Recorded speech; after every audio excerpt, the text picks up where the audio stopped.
সমুদ্রের ঢেউয়ের গর্জন আর পর্যটকদের কোলাহলের মাঝখানে কুয়াকাটা সৈকতের বালুচরে চোখে পড়ে এক নিরালা সংগ্রামী মানুষের ছোট্ট একটি ঝালমুড়ির দোকান।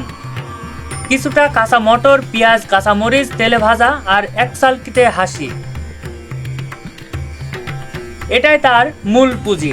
ঝালমুড়ির সেই টক ঝাল স্বাদের যেন মিশে থাকে কুয়াকাটার লবণাক্ত বাতাসের আর মানুষের সহজ প্রাণ।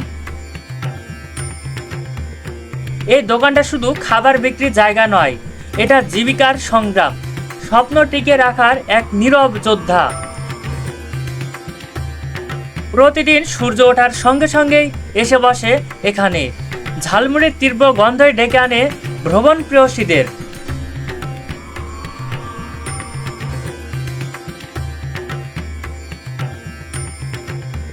কুয়াকাটার সৌন্দর্য যেমন মানুষকে টানে, ঠিক তেমনই এই ছোট্ট দোকানের উষ্ণতা মনকে ছুঁয়ে যায়।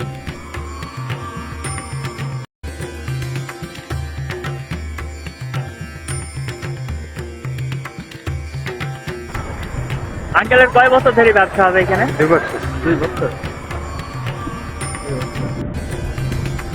মুড়ি কিরকম? Heavy taste. অবশ্যই কুয়াকাটায় যদি আসেন তো কুয়াকাটার মুড়ি কেউ মিস করবেন না।